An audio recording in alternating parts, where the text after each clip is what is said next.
how many hours a day you waste or how many hours a week you waste. And the classic answer is something like 4 to 6 hours a day. You know, inefficient studying, watching things on YouTube that not only do you not want to watch, that you don't even care about, that make you feel horrible about watching after you're done. And so if your life isn't everything it could be, you would ask yourself, well, what would happen if you just stopped wasting the opportunities that are in front of you? I should lose weight. I should work out. I should work harder. And then you know what? People don't do their shoulds. They get mad at themselves. And suddenly the thing you said should happen has to happen. That's when human beings change. Let's make it happen right now. Me and you, let's make it happen right now. Me and you, because you're smart enough. Progress has been made, but you got to keep on working. It's like God. You can't find the illusion that you made it. No, let me tell you something. You got to keep on working. And we're going to make it happen, my man. Hey, sister, we're going to make it happen, but you got to get out your comfort zone. Because the next time you get an opportunity, you got to be ready. Because we're turning dreams into reality. Just start working at it just a little bit, but do find out what your work is and hold on to it and don't let your dream go. Don't let it go. Unless you've made some major mistakes in life, you haven't started living yet. So a lot of people, if you've never made any major blunders, made some major mistakes, lost some serious money, taken some serious risks, you haven't started living yet. Going through life quietly, tiptoeing safely to an early grave? No, no, no, no. You got to take some chances. You want to bring some adventure to your life. This is the time to stop and decide what direction you want to go in. One of the best things you can do in your life is to change. Maybe on the page of your story right now, you see nothing but failure. When we read your story, what do you want us to see? That you was another failure? What do you want us to read when we read your story? That you quit? What do you want us to read when we read your story? That you gave up? That you threw in the towel? But here is what we're going to do. We're getting ready to turn the page, because when you turn the page, you get ready to write a new story. Now is the time where you're going to begin to open up your mouth and declare that I'm going to build a legacy. Waste no more time arguing what a good man should be. Instead, be one and leave a lasting legacy for the next generation. This legacy should not be measured in material wealth, but rather in the strength of character and faith that you pass on.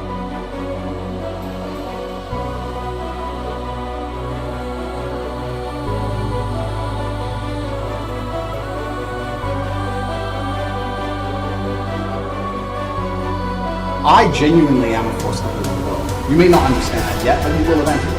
And I genuinely believe I'm acting under the instruction of God to do good things.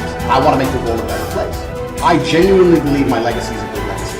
And I believe that eventually, when the legacy media catches up, they're going to understand I'm a good, positive influence. I think a man should have absolutely no interest in whether he's actually happy. If I wake up and I'm unhappy, I will do the exact same things as if I am happy. I will go to the gym the same. I will work the same. How I feel has no impact on how I live my life. I don't think happiness as an index is a healthy view for a man to have on life success. If you're waking up and going, oh, am I happy, am I not? You're looking at life wrong. I think of a man, if you put happiness if you move it down the scale, right? And you start looking at, am I successful? Am I competent? You know, am I achieving things? Am I respected? If you start to look at these indicators of your life, you're going to end up being happier without actually analyzing if you're happy or not. But we talk about weak men. This is what's scariest about this entire agenda they're trying to purport.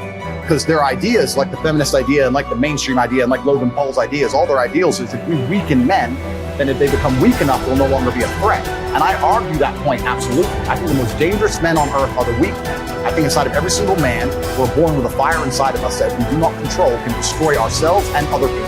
And if you look at men who have no emotional control, because that's what they're trying to teach us to have. They're saying, listen, you're a man, you're allowed to just cry all the time and have no emotional control, no stoicism, just react to your emotions. Do you know what happens when you tell men to just react to their emotions? Anger. You have school shootings, you have rape, You have violence. That's what happens when you tell men to have no emotional control. These school shooters are kids with no emotional control. Rapists are men with no emotional control.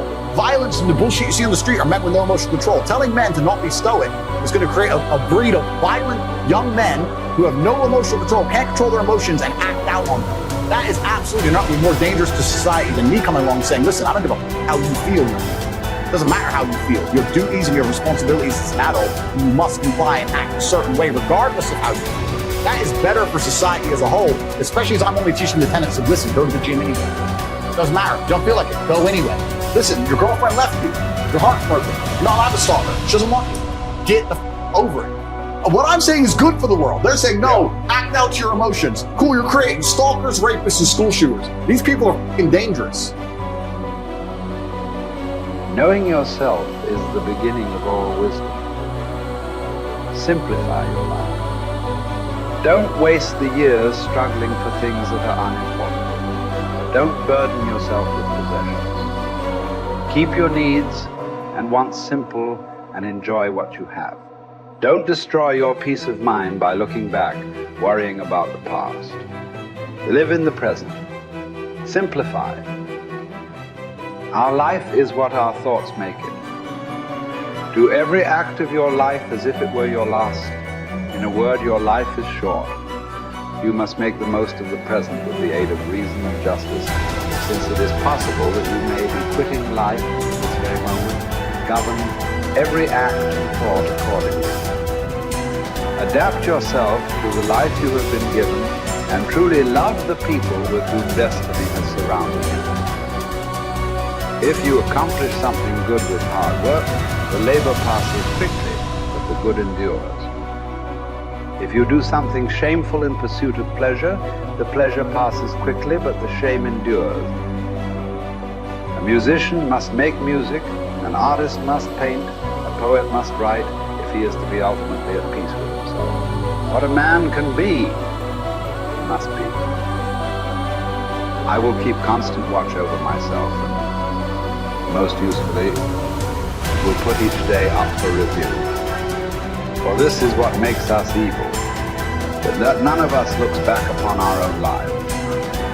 We reflect upon only that which we are about to do, and yet our plans for the future descend from the past.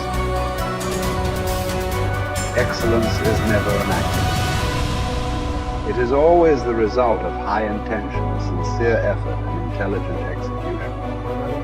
It represents the wise choice of many alternatives. Choice, not chance, determines your destiny. All human beings seek the happy life, but many confuse the means.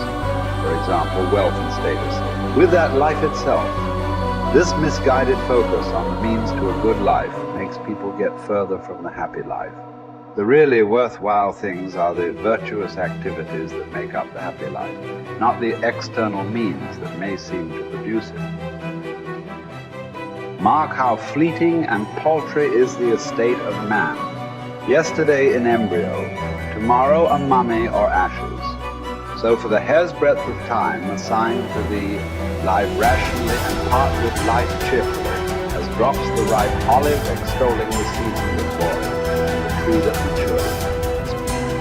Spend your brief moment according to nature's law, and serenely greet the journey's end as an olive falls, when it is ripe, blessing the branch that bare it, and giving thanks to the tree that gave it life.